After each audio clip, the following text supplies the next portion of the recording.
మన Salim dance master.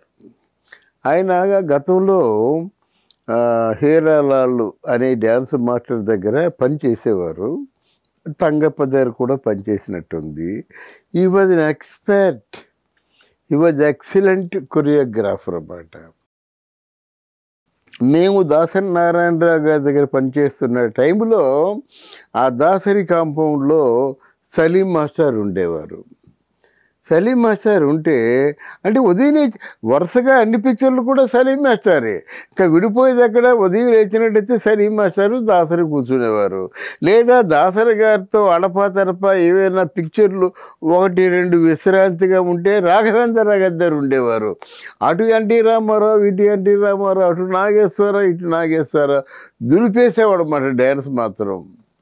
అప్పుడు సరదాగా మేము అడుగుతుండేవాళ్ళం, మాస్టరు అంటే చాలా సానుభూతిపరుడు, ఎవరైనా పేద బిక్కి ఎవరైనా ఉంటే మాత్రం ఖర్చు పెట్టుకో అని చెప్పేసి.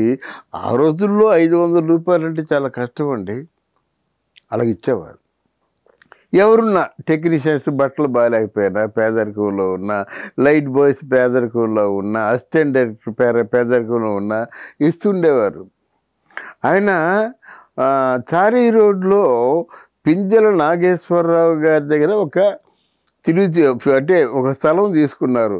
ఆ స్థలం ఎవరిది? మన సినిమా హీరో చలం గారు ఉన్నారు కదా, ఆ చలం గారి తాలూకు స్థలం మాట. ఎంత మంచి స్థలం అంటే ఈస్ట్ ఫేసింగ్ అండి, ఈస్ట్ కార్నర్ ఫేసింగ్. అది పింజల నాగేశ్వరరావు ఉన్నట్టయితే ఆ పింజల నాగేశ్వరరావు గారి దగ్గర ఉన్నటువంటి స్థలాన్ని హీరాలాల్ మాస్టారు కొన్నాడన్నమాట. కొంటే దానికి ఎంత ఖర్చు పెట్టాడో తెలుసా? ఆ రోజుల్లో లక్షల్లో ఖర్చు పెట్టాడు. సాయంత్రం 6 గంటల నుంచి ఉదయం 6 గంటల వరకు కూడా అందరికీ తాగినోళ్ళు తాగినంత, తిన్నోళ్ళకి తిన్నంత, ఎవరికి ఏది కావలిస్తే అందరికీ బట్టలు, మళ్ళీ ఎవరికి ఏమి కావలిస్తే అది ఇచ్చేవాడు అన్నమాట. ఇండియాలో ప్రసిద్ధి గన్న గోపీకృష్ణ మాస్టర్ని ఆయన ఎక్కడికి వెళ్ళు అని అంటే హిందీలో top most choreographer, very classical choreographer, వీళ్ళెవరు ఆయన ముందు అనరన్నమాట. ఆయనకేంటంటే ఎలాగైనా కడుపు కాల్లో పట్టుకొని బతిమాలి బామాడి ఆ గోపీకృష్ణ చేత ఇంటి గృహప్రవేశం చేయిద్దామని ఫంక్షన్ పెట్టుకున్నాడన్నమాట. ఆవును సిద్ధంగా ఉంచాడు, గృహప్రవేశం చేయాలి తెల్లారుజామున.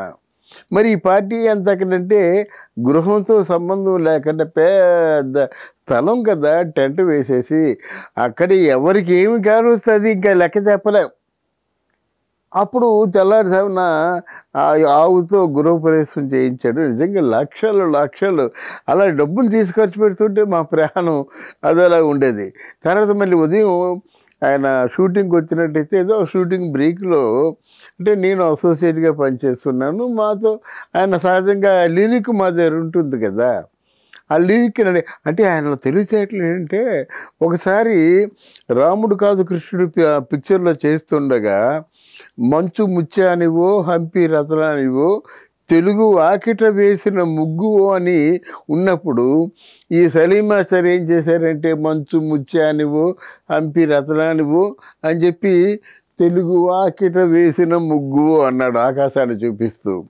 అప్పుడు నవ్వుతూ ఆయన పక్క పిలిచి అన్నాను నేను, తెలుగు వాకిలి ఆకాశం మీద ఉండదండి, తెలుగు వాకిలి అని చెప్పినప్పుడు భూమి మీద చూస్తూ ఆ వాకిల్లో ముగ్గు వేయడం చెప్పండి అని చెప్పి అప్పటి నుంచి పట్టుకునేవాడు. ఈ పదాలు ఏమిటి, ఈ పదాలకు అర్థం ఏమిటి అని పట్టుకుండేవాడు. పట్టుకున్న తర్వాత సరదాగా అడిగానమాట, మీరు ఇన్ని లక్షలు ఖర్చు పెడుతున్నారు కదా, ఇన్ని లక్షలు ఖర్చు పెట్టిన తర్వాత మళ్ళీ మీరు కష్టపడి సంపాదించాలంటే కష్టం కదా, ఇలాగ ప్రాపర్టీని వెనక ముందు చూడకుండా ఇలాగ మంచి నీలప్రాయంగా ఖర్చు పెడితే ఎలా మాస్టారు అంటే ఆయన చెప్పిన సమాధానం నాకు గుండె జల్లు మంది. సార్ డబ్బు ఎవరు సంపాదిస్తారు సార్, కుక్కలు సంపాదిస్తాయి. బట్ ఒకవేళ డబ్బే లేదనుకోండి, ఒక చిన్న హార్మోనియం తీసుకొని వీధిలో డ్యాన్స్ చేస్తా బతుకుతా అన్నాడండి. అది ఆ మాటలకి ఆయన గుండె ధైర్యానికి చాలా మెచ్చుకున్నాను. తర్వాత ఏదో కేసు వచ్చింది, ఏదో ఓడలు బళ్ళు అవుతాయి, బళ్ళు ఓడలు అవుతాయి అన్నట్టుగా ఆయన తాలూకు కేసులో సర్వస్వాన్ని కోల్పోయాడు. ఇక్కడ బంజారా హిల్స్ ఒక దర్గా ఉంది కదా, 2 కళ్ళు పోయినాయి, పలకరించే దిక్కు లేదు. ఆ దర్గా దగ్గర కూర్చుండేవాడు చూసి చూడనట్టు వెళ్ళిపోతుండేవారు. ఎవరైనా వచ్చి మాస్టర్ పలకించినట్టయితే ముందు నాకు బిర్యానీకి డబ్బులు ఇచ్చి తర్వాత చూసుకుందా అనేవాడు. ఇది జరిగింది. ఎవరైనా మాస్టర్ పలకరిస్తే భయం, ఓ బిర్యానీ తెప్పించబోయా, ఆకలి వేస్తుంది, ఆకలితో ఉన్నాను అలా. అంటే ఇక్కడ ఆయన చెప్పింది వీధిలో డ్యాన్స్ చేసేనా బతికేస్తాను అని చెప్పినటువంటి మాస్టర్కి వీధిలో డ్యాన్స్ చేయాలంటే మరి కాళ్ళల్లో సత్తు ఉండాలి కదా. అసలు సర్వేంద్రియానం నయనం ప్రధానం అంటారు. మరి ఆ సర్వేంద్రియాలు బాగుండాలి కదా, అందులో ముఖ్యంగా కళ్ళు బాగుండాలి కదా. ఏదైతే ప్రధానమో అది ప్రధానం కాకుండా పోయింది. అది నేర్చుకున్న వాళ్ళందరూ కోటీశ్వరులు అయిపోయినారు. అది నేర్చుకున్న వాళ్ళందరూ కూడా కోటీశ్వరులు అయిపోయినారు. నేను చెప్పొచ్చేది ఏమిటంటే ఎప్పుడూ మిడిసి పడకూడదండి. నేను ఇలా చేస్తా, హూ ఆర్ యూ, ఇలా చేస్తాను, ఇలా చేసి బతికేస్తాను అనుకోవడానికి ఇది అన్ని రోజులు మనవి కాదు కదా. మనం అనుకున్నట్టే జరిగితే అది జీవితం ఎందుకు అవుతుంది?